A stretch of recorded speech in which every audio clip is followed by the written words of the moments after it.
What up, guys? I am live. I think, oh my God, I have been scrambling. All right. Are people here? What up, everybody? So sorry, I'm 2 minutes late, which is amazingly hilarious that I'm 2 minutes late to do a video with my homie about time management. Like, couldn't even be more perfect, and it wasn't even deliberate, guys. So what up, everyone? Just waiting for some people to come in. I apologize for being late. Like I said, in case you just missed it, I'm late on a interview with someone to talk about time management. Oh my God, you gotta love that. Not even meant. I'm waiting for my girl to join. So I am here live. In case you guys don't know who Marie Forleo is, she was on Impact Theory a few years ago, and this was before I had my own show, and I was freaking out over how amazing she was.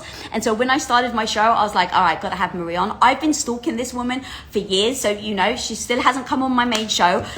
We're planning that, but also she's got something epic that she's doing. So I was like, girl, come on, let's freaking blast it. I think it's something that my audience would absolutely love. And as you know, guys, I'm always trying to bring value to you guys.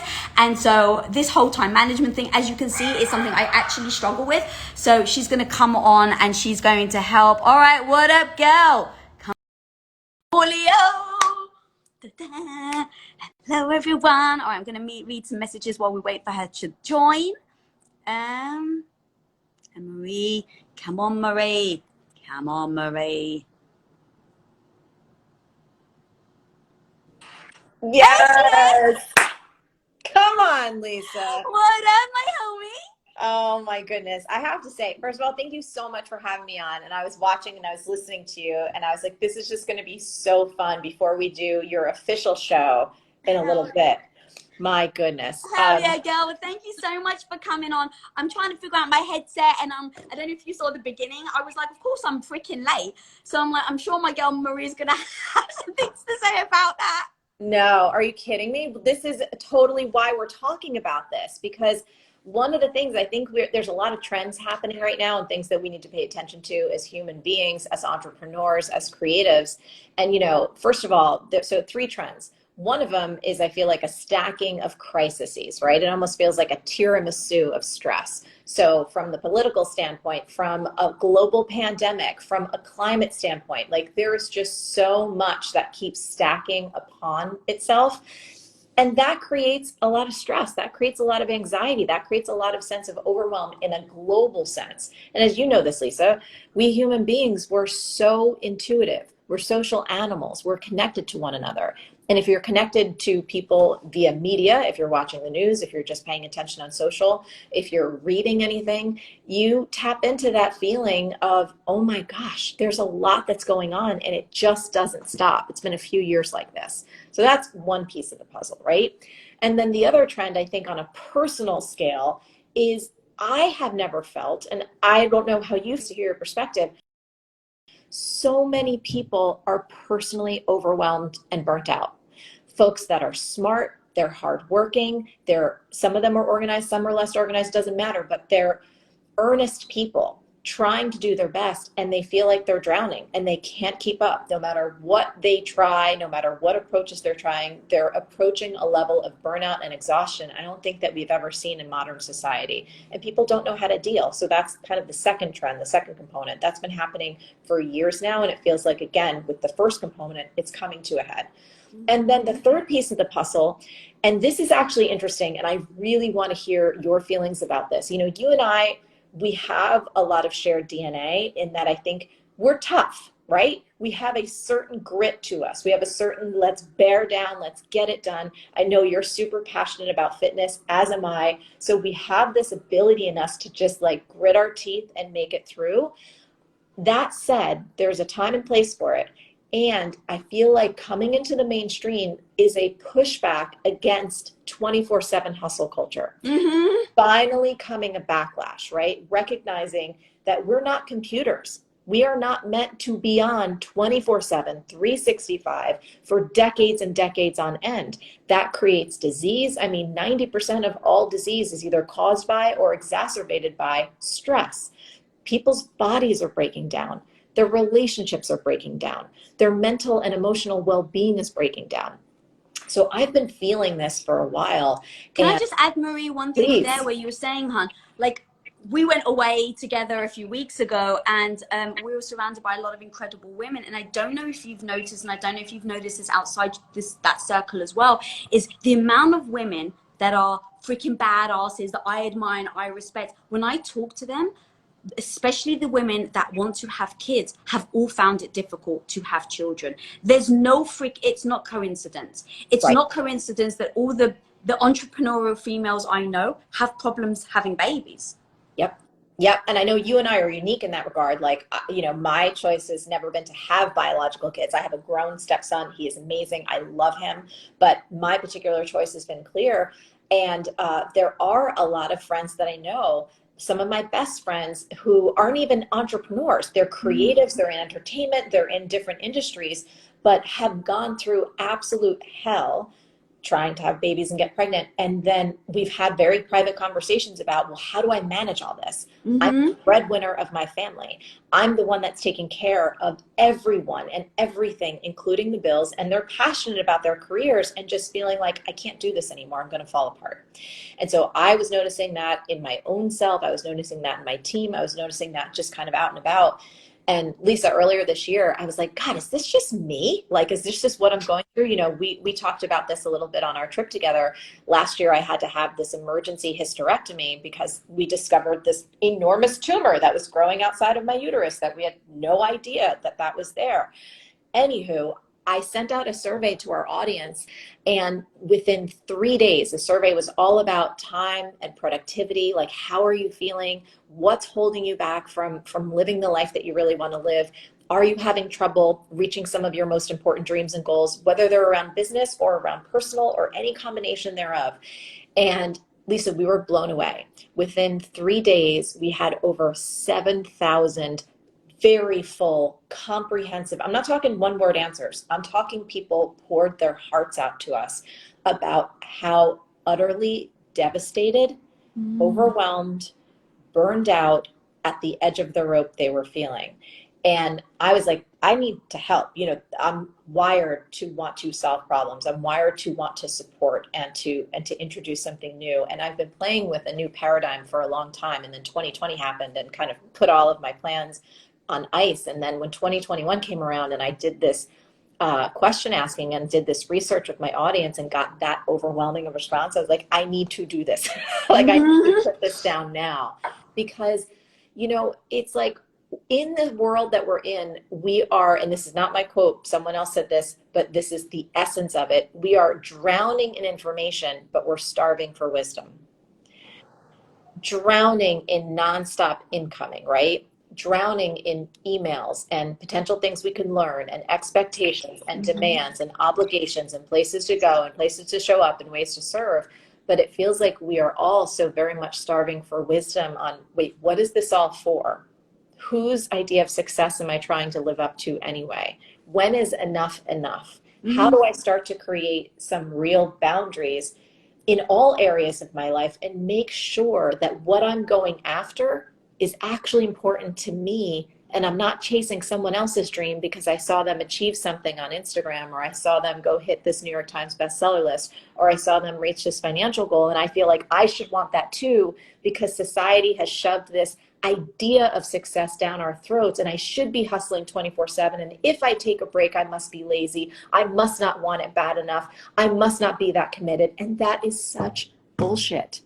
It is such bullshit. So anyway, that's why I figured we could have this conversation. We could talk about this and just help people realize, for me, I just want to take a stand for real success doesn't equate to you being busy 24/7 and driving yourself into the ground, getting sick, burning out, destroying your body, destroying your relationships, or being miserable in the process.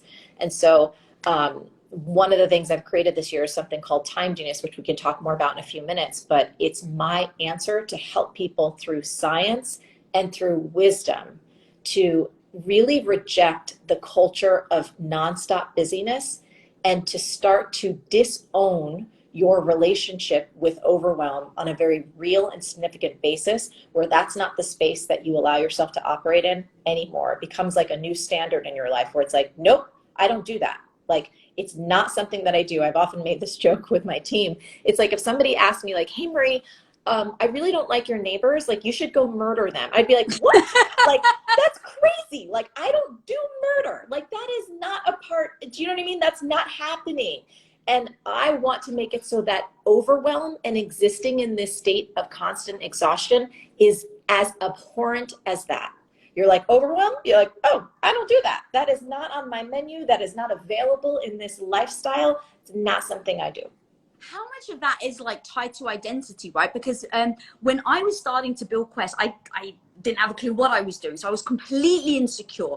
So I didn't feel confident in having like the skill set or the knowledge. And so I was like, all right, well, I can outwork people. Like, that's the one thing that I can do. Like, oh, you're putting in 10 hours, I can do 12. You're putting in 12, I can do 14, right? Because I didn't feel good about other things. That was the one thing I could control. Now, what I didn't realize is over time building Quest, we were growing at 57,000%, that I ended up then going from I need this just to keep going to then this is part of who my identity that I started to identify with.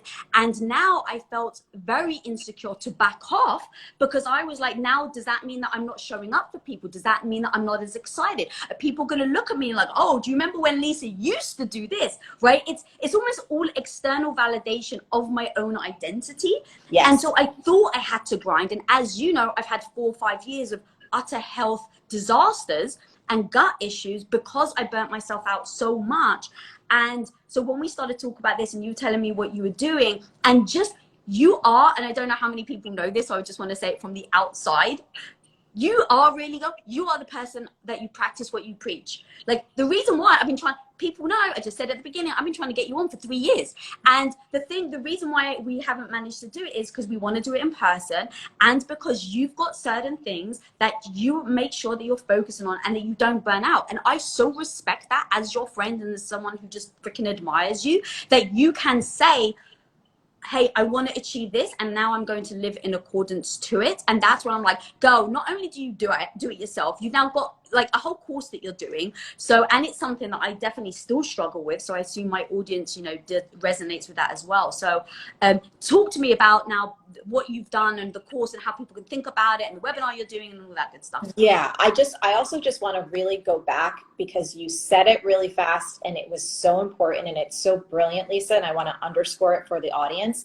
This is so much about identity. So there's 2 components to that, and that's really big. Like, I don't want to brush through it because for folks listening right now, whether they join us for time doing this, they come to the webinar, which we'll tell you about, you'll get so much free value out of it. I want folks to get this. We have been conditioned since birth, right, to have a piece of our identity because it's attached to what society has told us success is, that we outwork everyone else, that we work harder, longer, faster. Again, that's why I said you and I share so much of that DNA. It's a bit of that kind of, I'm Italian American, I know your family's from Greece, there's that immigrant, right, kind of like, we got this because our families don't come from much. So I have that, you have that. I'm sure there's so many people in the audience listening right now that have that same sense, and that is a beautiful thing.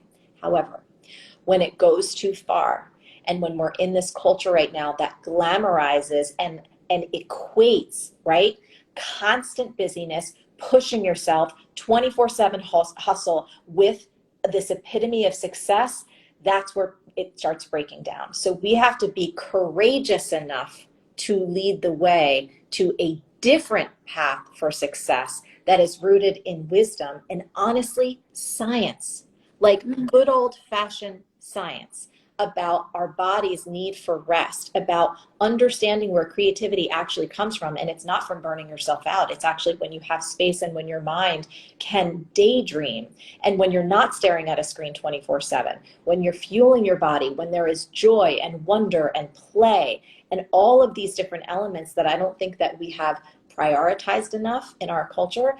And I think, quite frankly, women, as usual, have an opportunity to lead the way here and to start behaving our way differently into success. And then for all my entrepreneurs in the audience, and then we'll talk about the program real fast, this is the other thing that I think is really important for us to remember. To a certain degree, and this is a simplistic idea, but it's fun to think about, the longer you work, the less you make. Meaning, Let's say your business, you want to earn $1 million a year, right? Let's just throw out that number. And there's an entrepreneur who, let's say, is kind of in her time genius mode.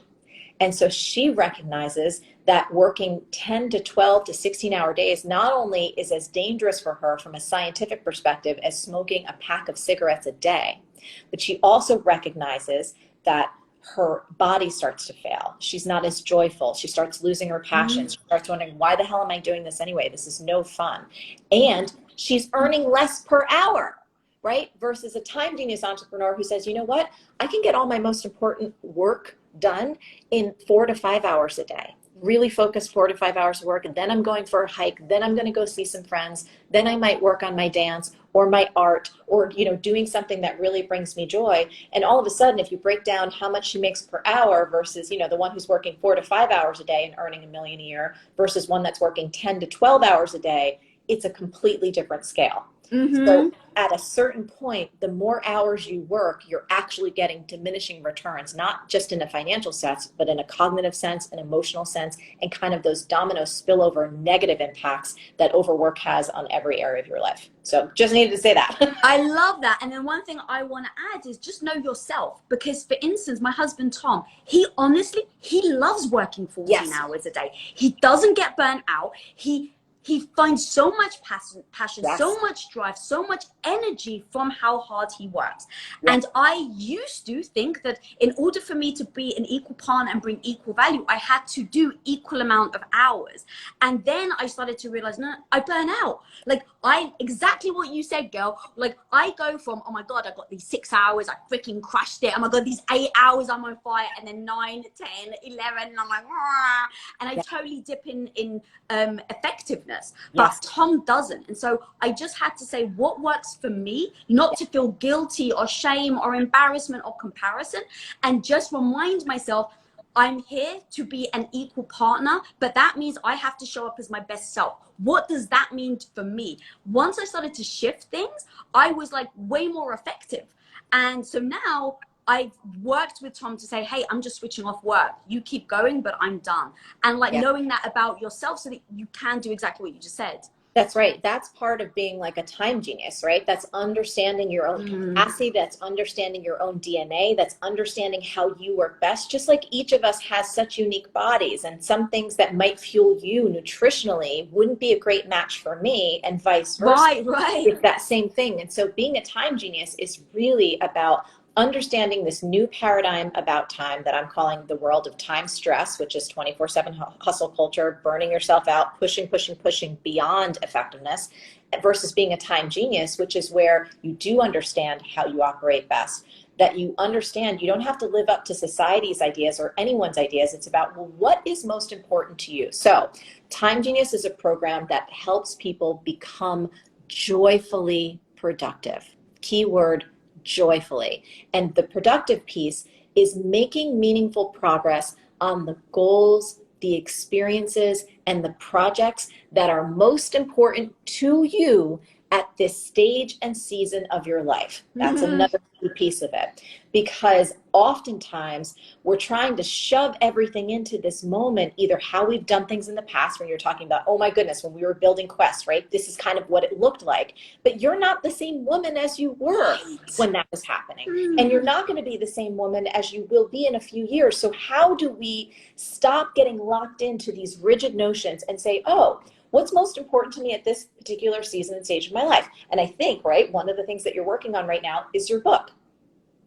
So this is a project that is one of the most important things at this particular stage and season of your life. So how can we use some of the Time Genius concepts, which of course, for all of you knowing, Lisa's going to be in the program with me. We're all doing this. This is a practice, right? This isn't a one-time event. These are just ideas and principles and practices that we put in place so we can stay in what I call our Time Genius zone, which is where we have more than enough time for what's most important. We don't feel time starved. We don't feel exhausted. If we start to feel ourselves leaning towards that old world of overwhelm and stress, we have the tools that we need to go, nope, I'm staying back in this paradigm.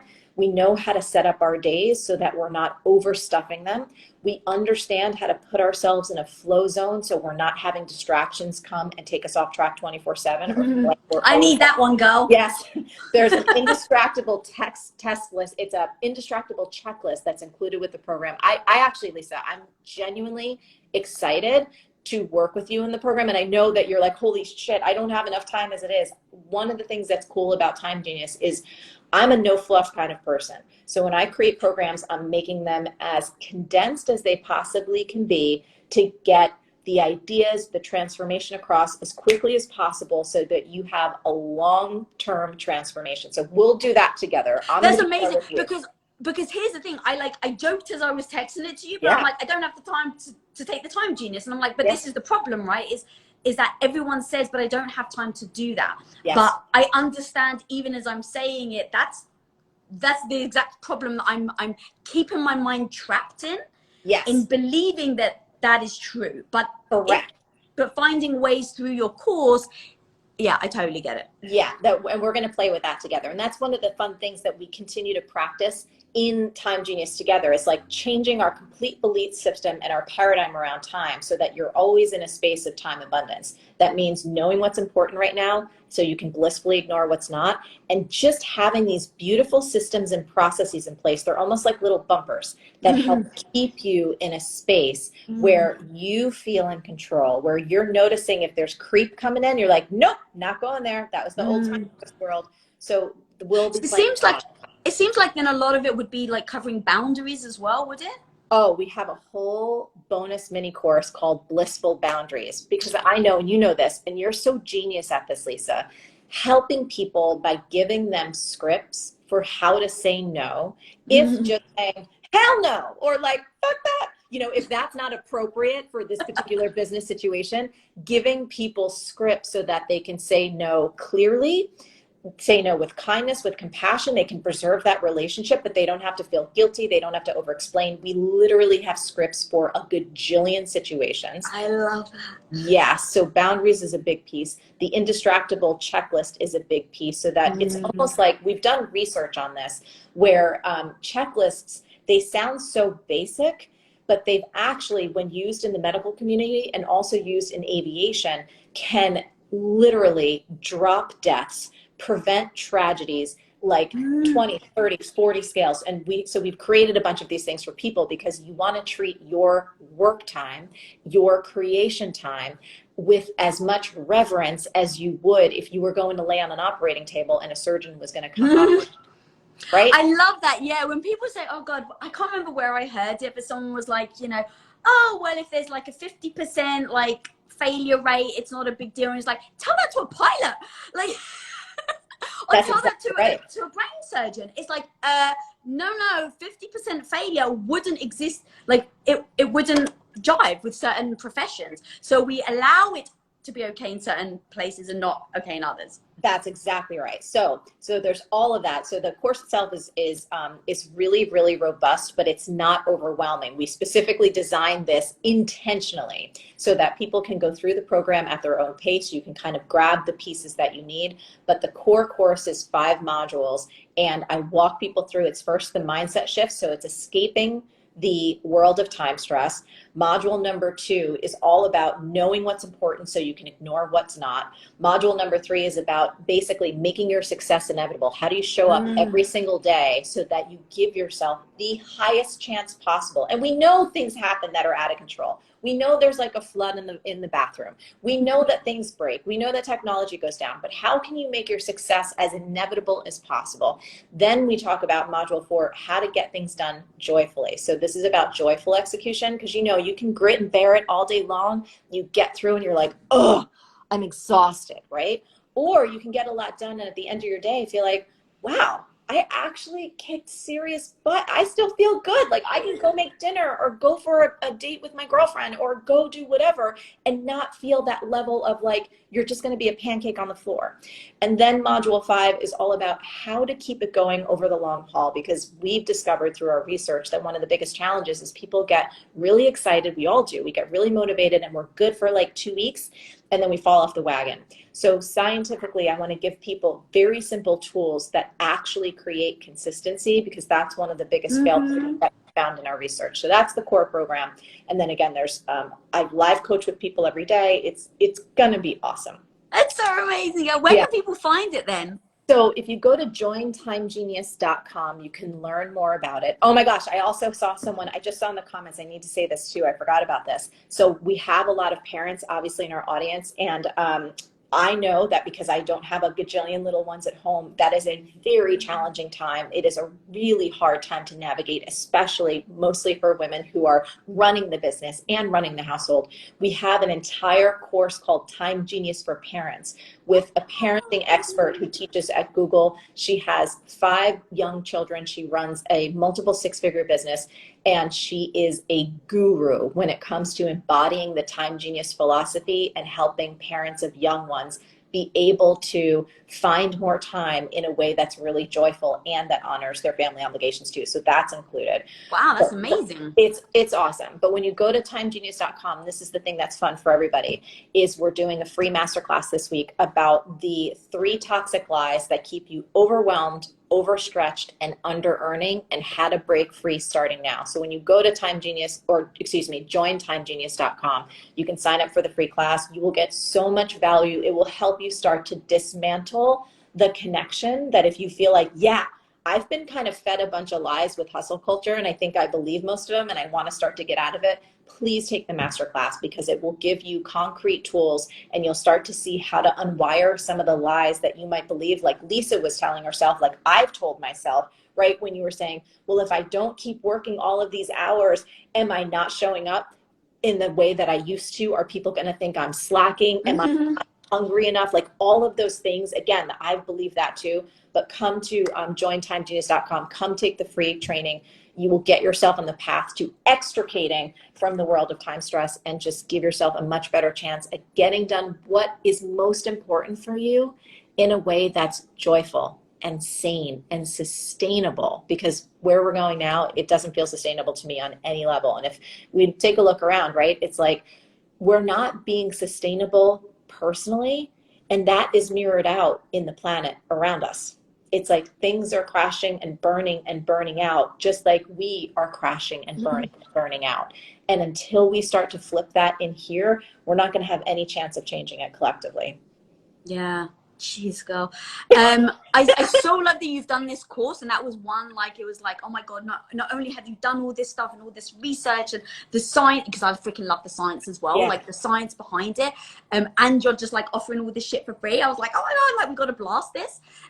So I think that's amazing, and I would love if you're down. I kind of just thought, like, are you open to answering some audience questions? Oh, of course. Absolutely. All right, guys, 100%. Throw in some questions below. We've got Marie. We've got to ask her some questions. All right. Let's have a look if this goes to the bottom. Oh, it does go to the bottom. All right. Can you see the question?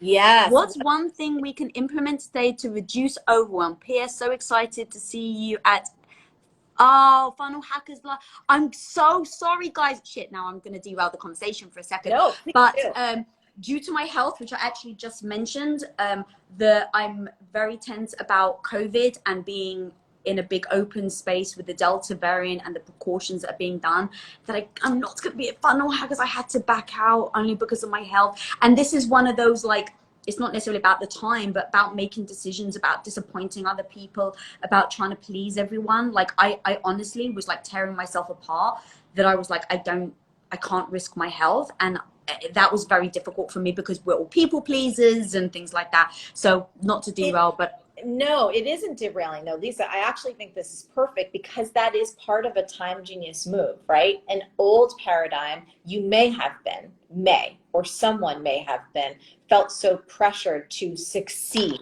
and meet other people. Oh, I would have gone. 100% right? I would have gone. Yes. So that is, even though it's not about time ostensibly or on the surface, it actually is, because it's about honoring what's most important to you, which you know is clearly your health and your ability to contribute your gifts, to be strong and healthy over the long term. And it's like you have to make tough choices, and that's what being a time genius is about. But that's the right choice for you. There's going to be tons of opportunities for you to contribute there.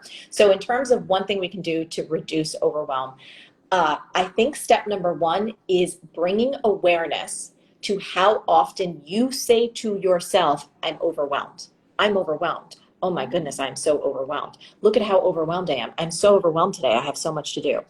So, as we're going to talk about in the masterclass, one of the first steps to changing your time mindset, and that really is the first step to becoming a time genius and to not having overwhelm be the emotional state that you live in nonstop, is first bringing awareness to how often you are instigating that state or re-cementing that state neurobiologically by continuing to speak it into existence.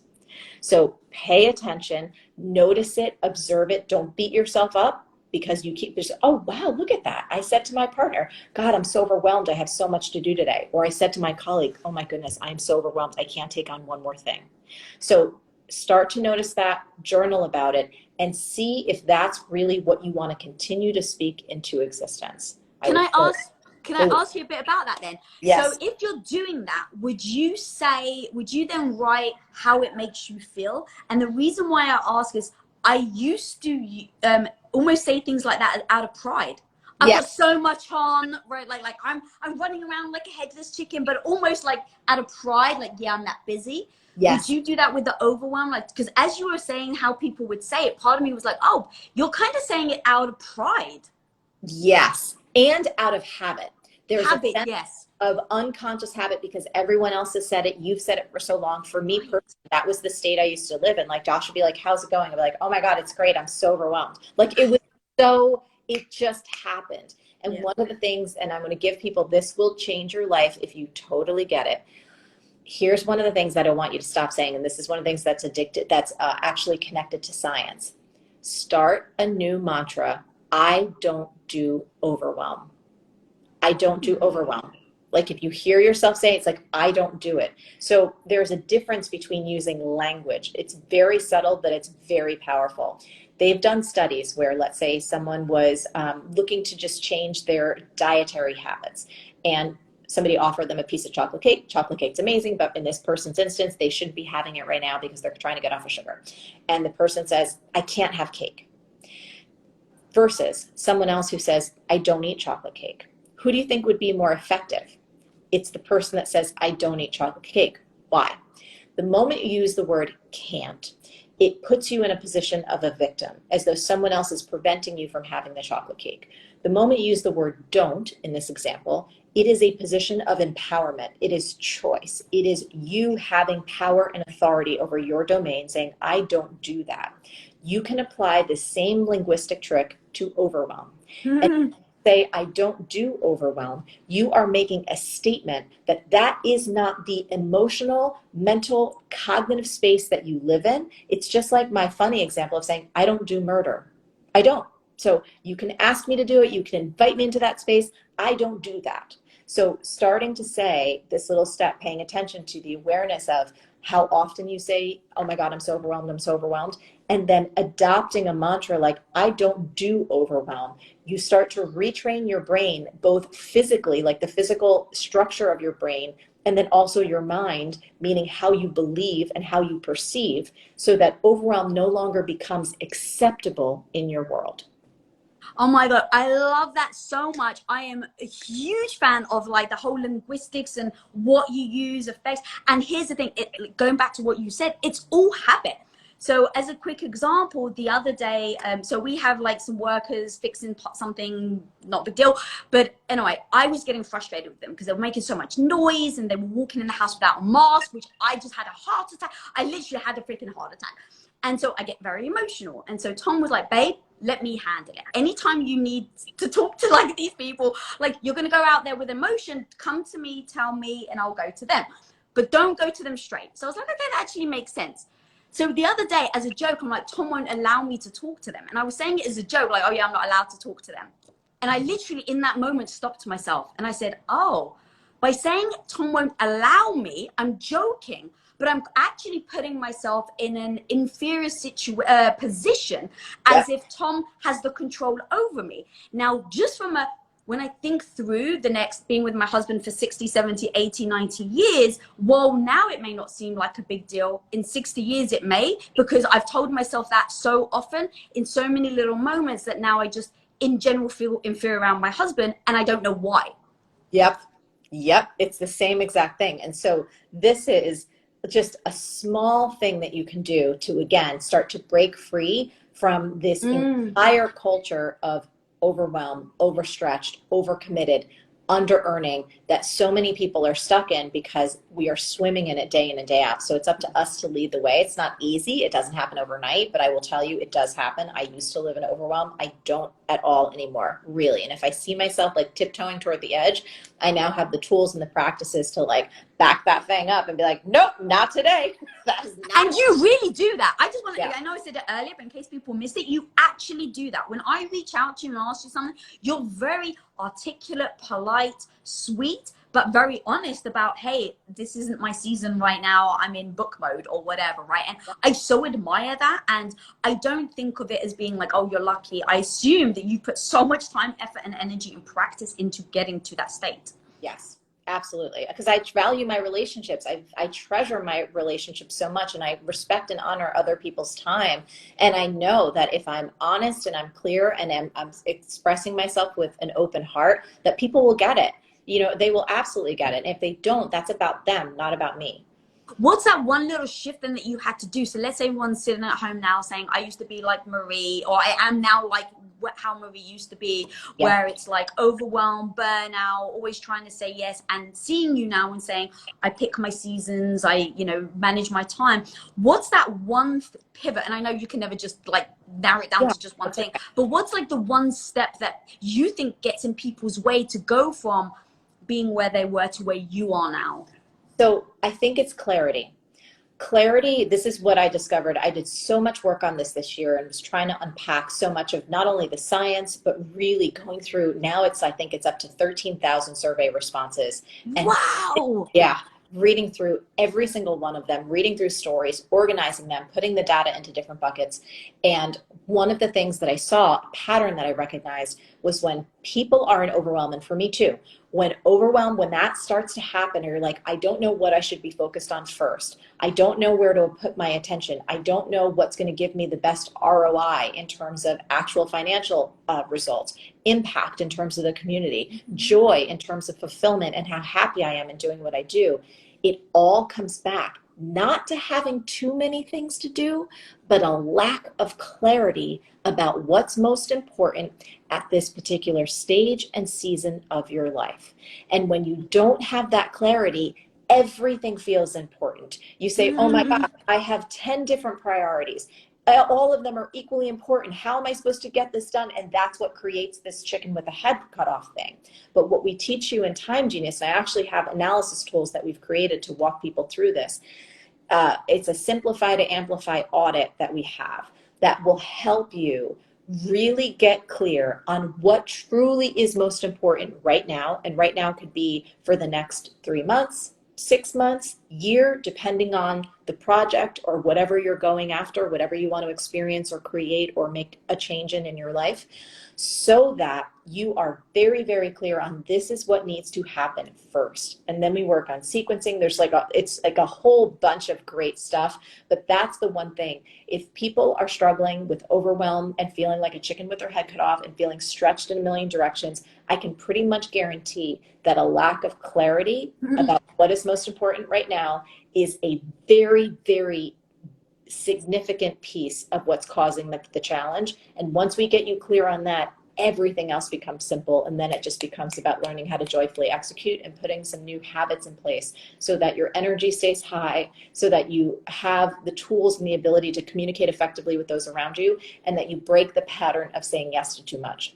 Yeah, which then you end up either not bringing really great value in any place or just spinning your wheels. And I so like literally yesterday I had this discussion with one of my teammates where they said, but everything's a priority. I'm like, just the fact that you said that by definition means that you don't have your list of priorities. Correct. And so it's like to me, and I'd love to hear what you think about this, it's almost binary. It's like once I make my priority list, it's binary. It's, well, this and this thing come to my plate today. All right, well, if I go back to my priority order, it will literally tell me which one is the first one that I focus on. And then if I have time, I then get to other things.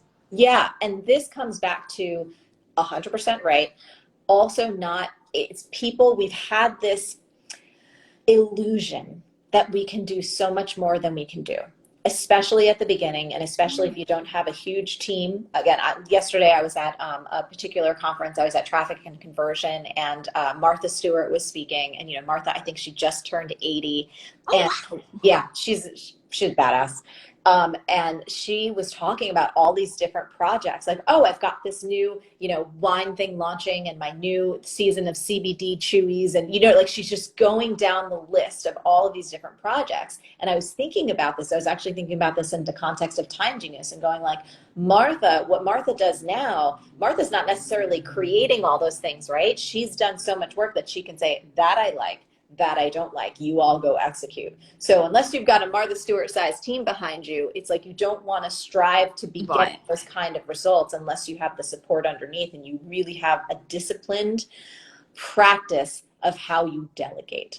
So back to your question, it is like having those clear things, like this is priority number one right now. That means everything else is not that priority. And I'm honest, you know, the past, someone had asked the question, which was great, like, Marie, how has Time Genius impacted your own creativity or your own productivity in this particular season?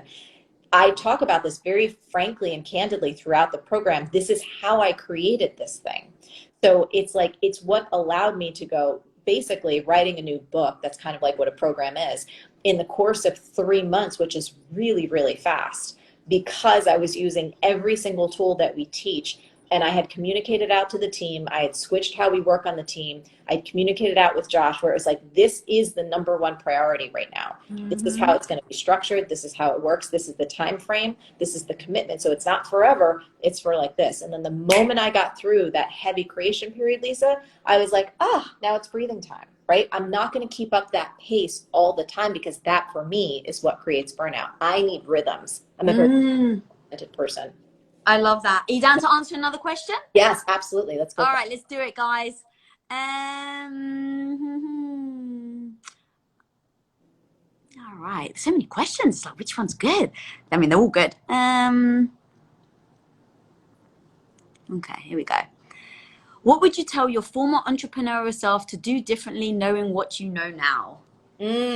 Okay, so that's a very big, awesome, open question. There's many different ways to answer that. I think one of the things I would have told my former entrepreneurial self to do differently was actually not stress out as much as I used to. I would have liked to tell her that it was going to be okay. I remember the feelings of, and I can't change any of that right now. So it's not like I don't have regret about how it was, but just as looking back from a place of compassion with how hard I was on myself and how hard I was on my own abilities and, you know, everything I was trying to do, I think I would just be a little more kind to me, because I don't know if you can relate to this, Lisa, like in the world, I have certainly been my own worst enemy.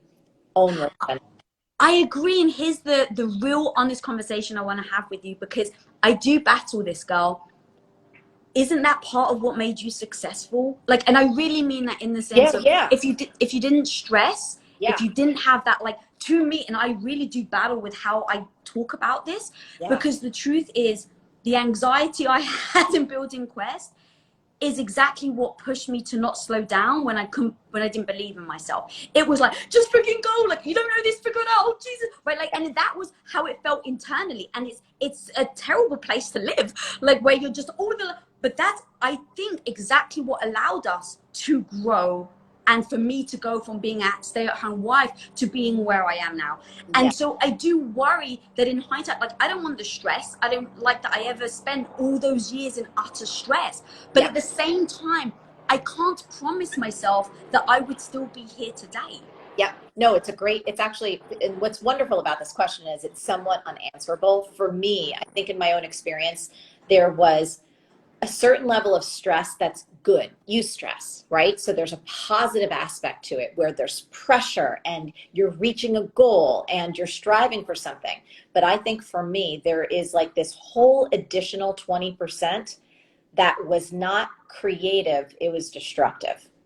And Yes. when I say destructive, not necessarily on the outcome, on my own well-being, Right. own sense Ooh. of self. So there was absolutely what and that's the thing. People are always say like, oh, what would you change? And I wouldn't change a thing. But when I look back and go, my goodness, you did not allow yourself even a moment of like, wow, you did good, Marie. It was so much self-beating up. It was so much not enoughness. It was so much, just self-beration and like not enough of just like a moment of going, hey, you actually created something or you're actually doing.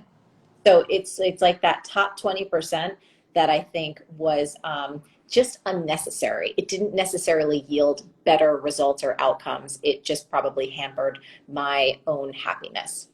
That was beautifully articulated, because I've really struggled with how to say things like that. And I think that you literally hit the nail on the head of that 20% where it stopped being useful.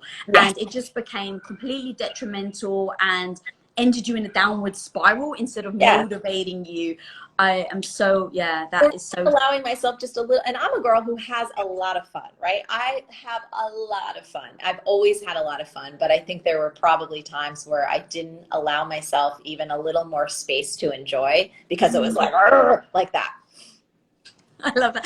With so many questions, girl. Are you down for one more? Yeah, absolutely. Let's do one more. And by the way, I just want to thank everyone because it feels like from what we're seeing on the comments, and Lisa, even from what you're sharing, it's like I just feel like this conversation is so important to have because again, I want us, there's so many leaders that are watching right now, so many incredible creators, and we have to lead a new way and show people that wisdom can create success, not 24/7 crush yourself, be a computer. Again, there's time for hustle. We talk about this in Time Genius, like little bites of hustle, little bursts of hustle. That's beautiful. We want to have access to all of our abilities to create, right? So creating and hustle is not bad, but you're not doing it 24/7, 365 every single year nonstop where there's no breaks. That's kind of what I'm talking about.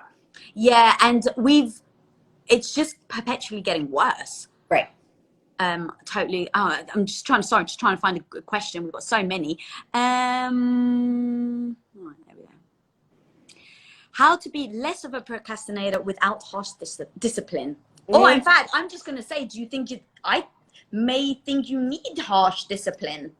Well, it depends on your definition of harsh, because like discipline, I think can actually be a lot of fun. So this actually comes down to two. We have a whole bonus around procrastination that goes deep into the science that helps people understand the particular tasks or projects that they procrastinate on and why. Because here's the thing.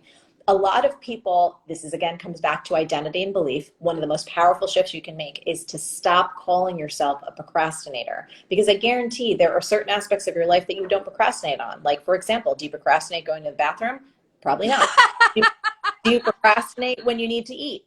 Probably not. You just go to the refrigerator or you go to the restaurant or you go to the store and you get your thing and you're like, oh, you're able to do that. So the way that I like to help people reframe this is going, oh, well, if I don't procrastinate all the time and there are certain areas of my life where I can complete a project or a task and just actually do it in flow, well, that's good news because that means I have that ability. So over here, there might be a little bit of a challenge. Let's unpack that, understand what's happening, and then there are a little handful of tools depending on the situation, depending on, is it a long-term project? Is it a short-term project? Like, what is this thing about that we've created that help people really blast through and overcome procrastination so that is no longer a hindrance or an obstacle in their life when it comes to getting things done that are meaningful. So we have, so that would be my answer. What would your words be to replace it as then?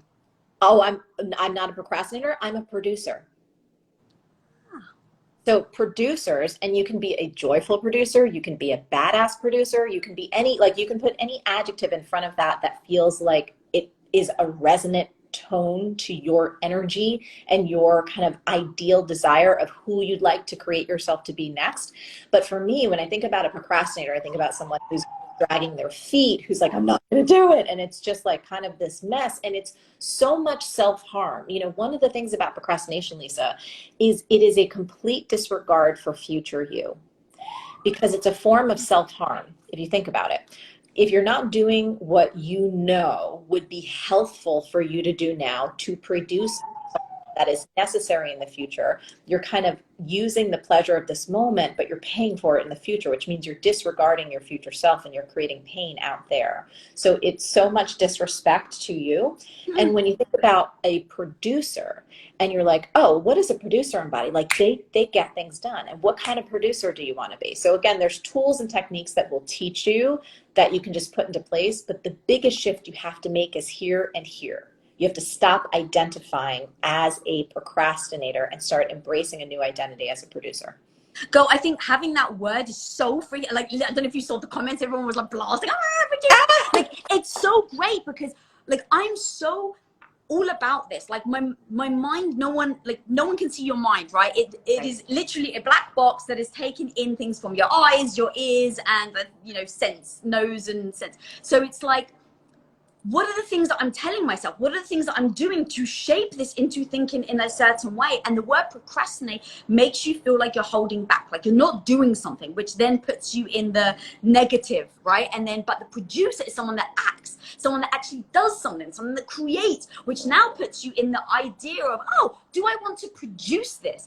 That is so powerful. It is. And then you also start to have to, again, and we walk through this in the procrastination bonus, but do you actually want to do this thing in the first place? This comes back to, what do you say yes to? So one of the things that we train you in Time Genius is you have to become someone that understands, only say yes to the things that you're willing to do joyfully. I'm going to say, only say yes to that which you are willing to do joyfully. And that doesn't mean you have to love doing it. You just have to be willing joyfully to do it. Correct. And so you start to train yourself then when something comes upon you and slides into your potential of someone ask you, oh, I'd like you to get this book done. I'd like you to get this course done. I'd like you to go give this talk. I'd like you to whatever it is. You really then take a pause and say, am I willing to execute on this joyfully? And if the answer is no, then you say no. So you have to start extricating yourself from things like that. So that's one piece of the puzzle. And then again, there are different tools and techniques that are scientifically proven to work depending on the scope of the project that will show you, that'll help you just start to slide through this whole thing. So it doesn't feel overwhelming. You're not waiting to the last minute. Again, we have lots of tools in the program and they're very customizable just depending on the size and scope of the project you want to get done. Hell yeah, girl. All right, one more time for everyone watching. Where can they go find all this new freaking genius stuff that you're doing? Oh, I love this. So if you're interested at all, come join us. Come join us for the free training. It's at jointimegenius.com. That's jointimegenius.com. The free training is happening this week and enrollment's open now. And then the actual program kicks off at the end of the month. So all the modules start dropping and then we do live coaching every single day. So my goal and my intention is that when everyone goes through the program, that you have a chance to digest the material. There's tons of fun sheets so that you can customize it for yourself. And then I want to spend a whole week with everyone so that we can do this. So you can ask questions like, okay, but what about this with this situation? And one of my favorite things to do in the world is helping people figure things out, right? Everything is Figureoutable. So I want to be with you. Yeah, it is. And make sure that you have these concepts, these strategies, these practices so they can serve you for life. So no more overwhelm, no more burning out, no more stress, so you can get done the things that matter most and actually feel good while you do it. Boom. Thank you, girl. Yeah, jointimegenius.com. Lisa, I want to say how much I adore you and thank you for doing this impromptu when you have so much on your plate. And I also just want to say publicly, if I can do anything to support you with writing this book, I got your back. I got so much because you have such a unique voice and you have so much power. Obviously, there's so many people here that love you. I love you and admire you. And I'm so excited to help you bring this project to life. Thank you, girl. So appreciate it. Yes, guys, if you want to learn more about the book that I'm writing, go to lisabilyeu.com. I'm in the middle of writing it, and literally my day today was supposed to start at like 10, and Marie hit me up and I'm like, for you, girl, for sure. So because here's the thing, girl, and I really mean it, when I go to where does my time go, what do, I really go to what's going to bring value. That's my goal, right? And so I go, okay, my book is going to bring value, I hope. But at the same time, everything you're doing, having sat down with you and gone over all of this is just so amazing that I was like, I have to make time to get this out as loud as we possibly can, because as you know, our goals are so aligned with creating impact that what you're doing is freaking amazing. So Time Genius, guys, one more time for everyone, the email. Jointimegenius.com. Go to jointimegenius.com. There's all kinds of good stuff there. You can check it out and we'll be happy to serve you. Lisa, thank you. I love you. Thank you, everyone. Too, sweetie. And I'll see you Friday, Marie. See you Friday. Can't wait for our time together. Okay. I know. Later. Bye, everyone.